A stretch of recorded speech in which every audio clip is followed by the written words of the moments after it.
Undergraduate, it's 7,100, I'm sorry, there's 1,157 minority students in undergraduate that are undergraduates. 157 are on minority scholarship. You know, that's 14%. A lot of people also say, well, you know, the first-time freshmen that come in, they're all on minority scholarship, and that's not true either.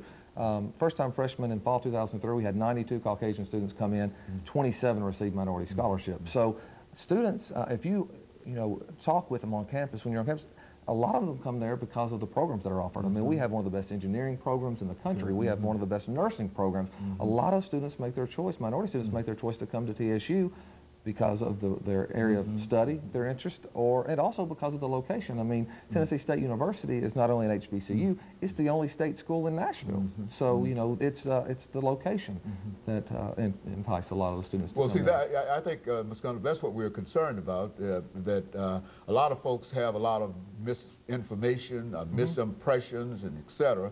But, of course, they can't get a different impression unless a person who has the real knowledge and the information, like yourself, will come to us and talk about it, you see. And so I think that's why we want you to give us that kind of information. Exactly. Or any other kind of information you think that might enhance what we're talking about within that. Well, thank you.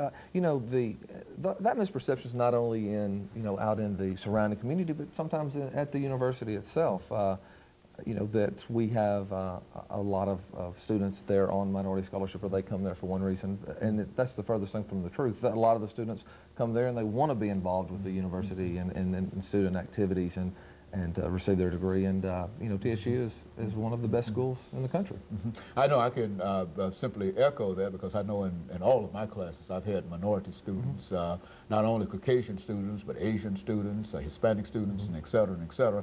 And I find that their aspirations and their goals are essentially the same aspirations and the goals, and many of them are students who are there to get a degree. You know, you'd be surprised at the number of students who will tell you that I'm graduating next fall, which is to say that they've been around there 3 or 4 years, and et cetera. And you know, the thing that I like to see the most is also that we are attracting quality students, quality minority students. You know, for example, the students that received the minority scholarship last semester, the average ACT score was over 22. The average GPA of those students coming out of high school is nearly a 3.5. You know, these are high quality students, and they're very, very smart students, and they're more likely to stay and to finish the degree. So yeah, there's nothing that's more fulfilling for me than to see a student come in, really become part of the university, stay at the university through graduation.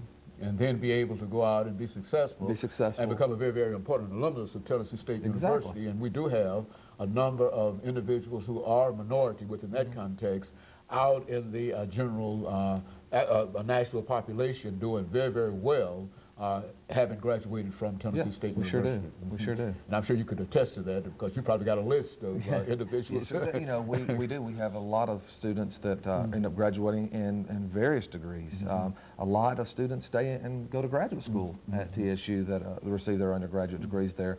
So yes, I mean, from doctors to engineers, we have a lot of students that are making a lot of difference in society. And so over the last 20 seconds, would you say that Brown versus the Board of Education is bringing about some kind of diversity in public higher education? Sure. I think that is to be very true. And I think when I look at TSU, I'm excited about that. Very good. And of course, Mr. Gunter, let me thank you, and let me encourage our audience to tune in again next week for another informative edition of Comments. Thank you and good morning.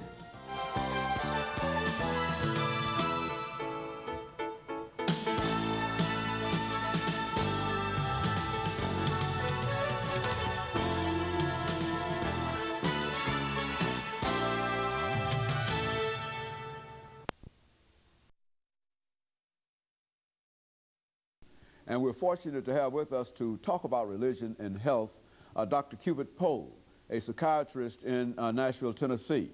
And of course, Dr. Poe, let me welcome you to the show this morning.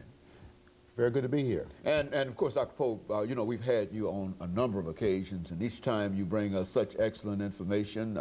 We've talked about religion and crime, and we've talked about unforgiveness and suicide among African Americans, and each time you bring us an extraordinary amount of information and a very, very unusual kind of information in terms of where our consciousness might be when we receive such information.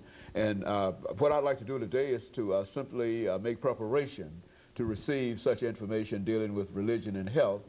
But before we get into that, let's have you to give us some information about your background, your education, so that those who might not have seen the many shows that we've had an opportunity to do with you, so that they'll know from what perspective you're coming from, and so that they will be able to better understand your information. Let's do it from that perspective. I'm a Christian psychiatrist in practice, private practice here in Nashville, Tennessee. I'm also a minister of the gospel, and I'm a former pastor of 2 churches here in Nashville. Presently, I'm an associate minister at 15th Avenue Baptist Church, Dr. William Buchanan, pastor. I'm also involved in forgiveness ministry, and I have a radio program, as a matter of fact, at WNSG, 1240 a.m. on Forgiveness Works. At least the title of the program is Forgiveness Works. Very good. And so, Dr. Poe, what you're talking about this morning has to do with the relationship between religion and health. Now, exactly how do you develop such a relationship? I mean, how do you start a topic such as this, religion and health? Well, I think we need to start with a definition of religion. Religion is essentially one's relationship with God, and usually that's expressed in a particular way. For example, Catholics, persons who are Catholic, express their relationship with God through attending Mass. And they follow certain other rituals. Persons who are Baptists follow certain unique rituals unique to the Baptist Church, and so on. So religion is an expression of one's relationship with God as manifested in a certain religious traditional kinds of rituals, in certain rituals.